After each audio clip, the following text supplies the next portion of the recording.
Hey everyone, it's Ash and this is a quick video on how to cope when you're feeling overwhelmed by animal cruelty. This is a video I've been intending to film for a while, so thank you for your patience if you've been waiting. It's something I was thinking about recently because I used to have a job where I would drive a lot.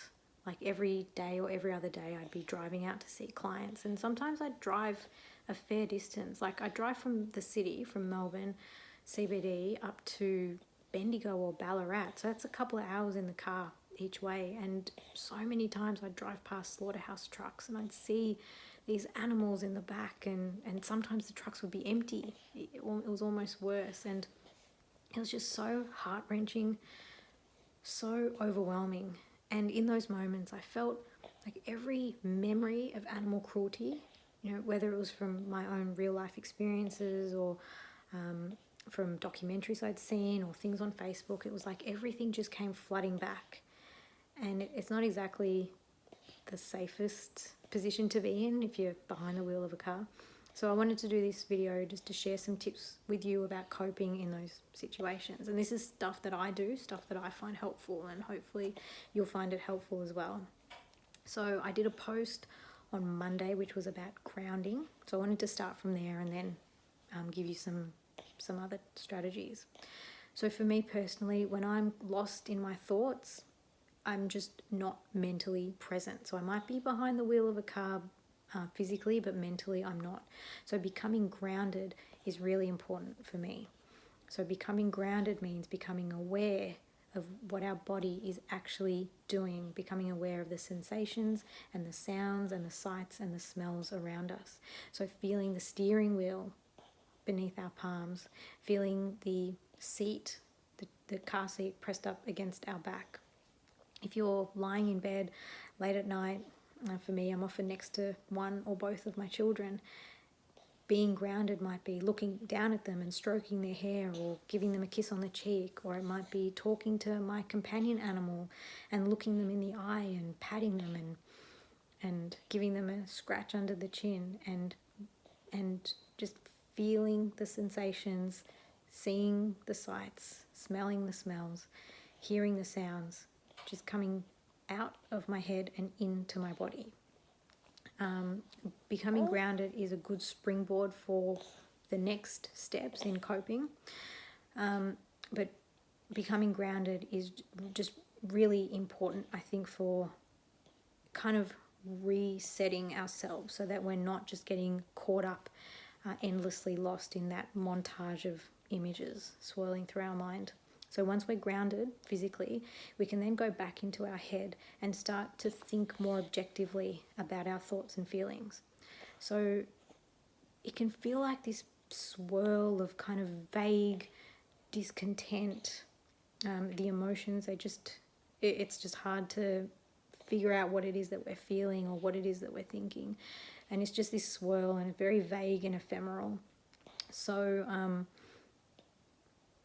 being able to put words to what it is that we're thinking and feeling is useful. And I think of it as like grounding ourselves, but grounding our thoughts cognitively. So it might be recognizing, I feel angry because this is unfair, because these animals don't deserve to die. I feel anxious about the future of the world. I feel powerless to stop that slaughterhouse truck right now. When we can put words to that, it takes it out of our emotional mind into our rational mind, and from there we can work through it in a more logical way. So it's kind of like going from grounding our body to grounding our thoughts, and we might go back and forth between them quite a bit. And then the next step, which I find to be the most useful, and it kind of brings it all together, which is to become grounded in who we are and what we believe. It's to become grounded in what we value. And if you've got my book, go to chapter 5, which is about a personal philosophy, and developing that personal philosophy and realizing what it is that you stand for, what you want your life to be about, what message you want to send with your actions in the world.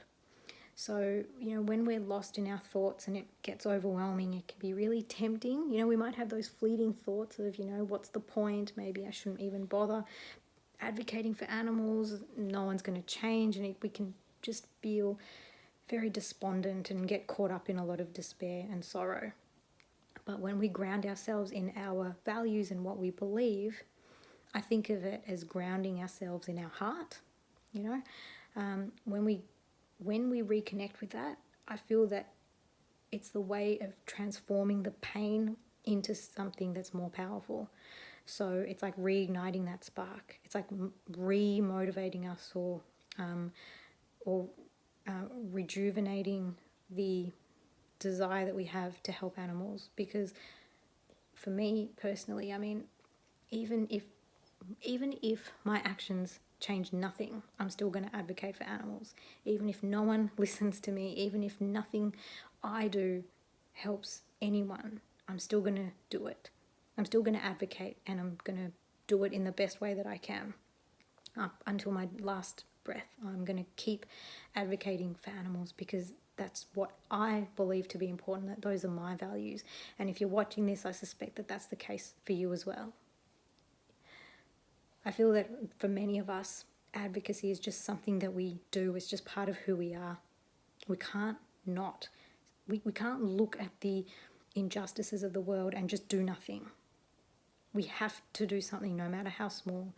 And by grounding myself, for me personally, by grounding myself in what I believe, it really helps me kind of gather the resilient. It helps me be resilient and sort of gather my resources to then continue on. It's like transforming all of that emotion just into power so that I continue on. So I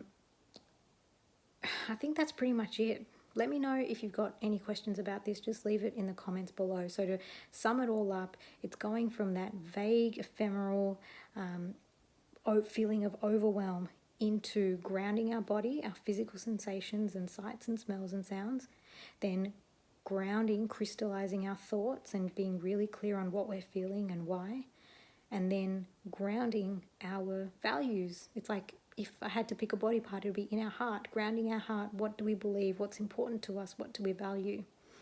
And from there, we can sort of gather the strength to continue on, and that's the way we can cope. It's the way we can use the emotion. We're not trying to hide it. We're not trying to suppress it. We're not trying to distract ourselves from it. We're not trying to minimize it by saying that other people have it worse. We're just acknowledging it, accepting it, and using it to move forward. All right, I'm going to leave it there. Sorry, this is a little bit longer than my usual videos. I hope you found it useful. Let me know, and I'll see you next time.